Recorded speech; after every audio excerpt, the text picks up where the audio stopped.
할렐루야. 네, 사랑하는 성도님들, 오늘도 우리 그리스도인이라는 그 이름과 우리의 정체성을 기억하여서 우리 그리스도인다운 삶을 살았으면 좋겠습니다. 오늘 우리가 함께 나눌 말씀은 베드로전서 3장 1절부터 12절의 말씀입니다. 베드로는 앞선 2장에서 우리 성도들에게 그리스도인으로서의 정체성을 다시 마음에 새겨주고요.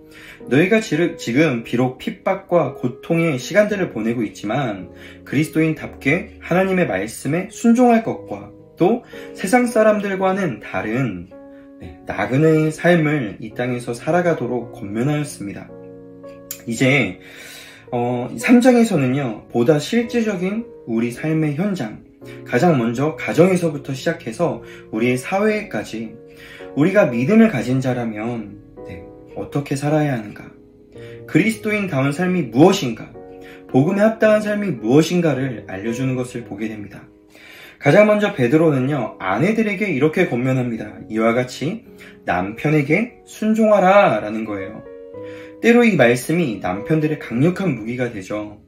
뭐라고 말합니까? 성경에서 남편에게 순종하라고 그러지 않았느냐 라고 당당하게 아내들에게 주장합니다. 하지만 이 말씀은요, 남편이 주인이고 아내는 종이고, 남편이 하늘이고 아내는 땅이다 라는 어떤 주종관계나 어떤 계급관계나 상하복종의 관계를 세우고자 하는 그런 말씀이 결코 아닙니다. 베드로가 말하는 이 관계, 기본으로 깔린 것이 뭐냐면 믿음이 있는 아내와 믿음이 없는 남편의 관계라는 거예요. 이러한 관계 속에서 믿음을 가진 아내가 믿음이 없는 남편에게 어떻게 대하라고요? 복종하라고요. 그런데 왜 복종해야 하냐라는 것입니다. 베드로가 말하는 아내들이 남편들에게 순종하고 복종해야 하는 이유는 무엇입니까? 오늘 말씀에 보니까 아내들아 이와 같이 자기 남편에게 순종하라.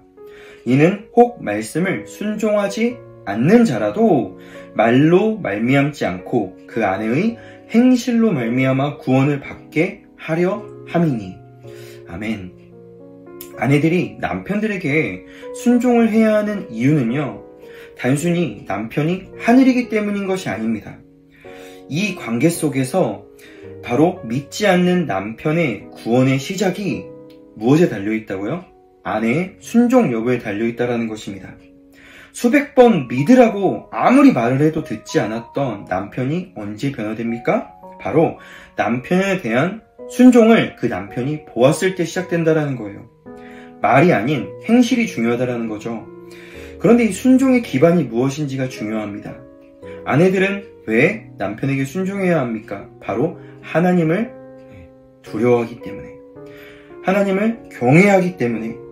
이 마음을 가진 아내가 하나님의 말씀에 순종하여서 남편을 순종함으로 대할 때 남편이 그제서야 하나님에 대한 관심이 생기고 구원에 대한 관심이 생긴다라는 거예요. 그리고 하나님을 두려워하는 자가요, 자신을 단장하여서 정결한 행실로 살아가게 됩니다. 그러한 때에 남편은 말이 아니라 이 아내에 순종하는, 그리고 단정한 정결한 행실을 통하여서 구원에 이르게 된다는 거예요. 이 관계를 통하여서 믿음을 가진 우리가 믿음이 없는 우리 주변의 사람들을 어떻게 대해야 하는지도, 우리는 어떻게 살아가야 하는지도 알 수 있게 됩니다. 이 시대는요, 말로 하는 전도보다요, 삶으로 보여주는 그런 전도가 더 효과적인 시대입니다.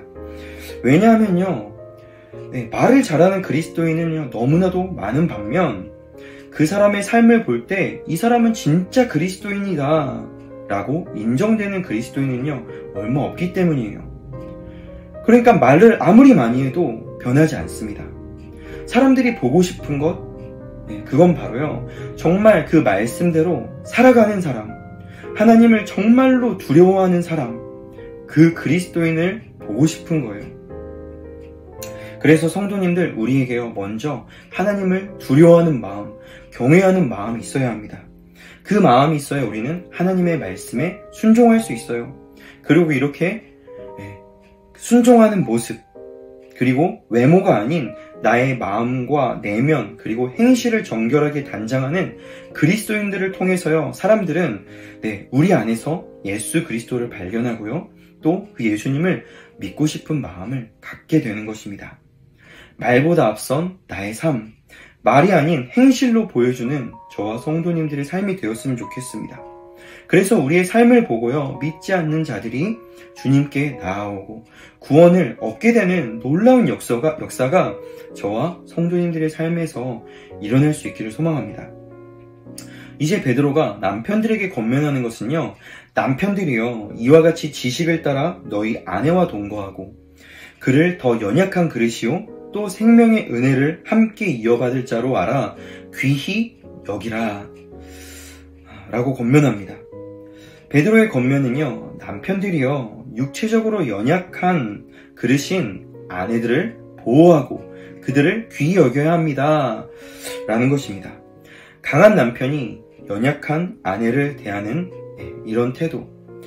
그런데 이 관계가요, 더 나아가서 믿음이 있는 우리가, 믿음이 강한 우리가, 믿음이 연약한 지체와 형제들을 어떻게 대해야 하느냐, 형제들을 사랑하고 불쌍히 여기며 너희가 강하지만 믿음이 있다고 자랑할 것이 아니라, 힘이 세다고 자랑할 것이 아니라 오히려 겸손한 모습을 보여라. 겸손할 것에 대한 권면으로까지 이어지는 것을 보게 됩니다. 성도님들, 우리가 믿음이 있다고 말합니까? 그렇다면요, 하나님을 드러내는 삶을 살 때요, 하나님을 배워야 합니다. 우리 하나님은요, 가장 강하신 분이시지만 도리어 가난한 자의 하나님이셨고 고아의 아버지셨고 또 약한 자의 친구셨습니다. 그래서 그분 안에 있는 넘치는 사랑과 긍휼과 자비를요, 몸소 보여주셨어요. 우리는 그 하나님을 우리의 삶에서 보여줘야 하는 사람들입니다. 누구에게요? 믿음이 없는 자들에게요. 도움이 필요한 자들에게요. 우리 주변에 있는 연약한 형제와 자매들에게요. 그것이 믿음을 가진 우리의 사명인 줄로 믿습니다. 사랑하는 성도님들, 우리는요, 그리스도의 편지요, 그리스도의 향기라고 하였습니다. 오늘 성도님들의 삶 속에서 그리스도의 향기가 흘러나오고 그리스도가 전해지는 우리 삶의 모습들이 우리 주변 사람들에게 우리가 하나님을 정말로 잘 믿는 그리스도인이구나, 나도 믿고 싶다 라는 그런 증거가 우리 삶을 통해 나타날 수 있기를 간절히 소망합니다. 오늘도 우리 주의 말씀으로 승리하실 줄로 믿습니다.